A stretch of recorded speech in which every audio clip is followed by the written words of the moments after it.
আজকের দিনটা শুরু করলাম দার্জিলিং তিনচুলের গুম্বাদারা ভিউ পয়েন্ট রিসর্ট থেকে।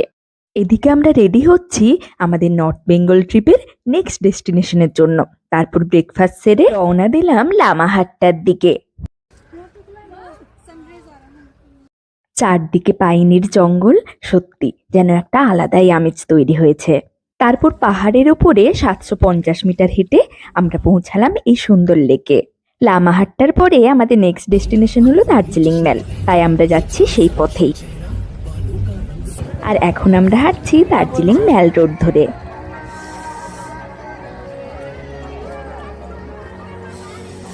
এরপর আমরা এলাম দার্জিলিং এর সেই ফেমাস হোপ গ্লিনারিতে। ওখান থেকে নিলাম জাপানি চিজ কেক আর একটা চকলেট মাফিনস।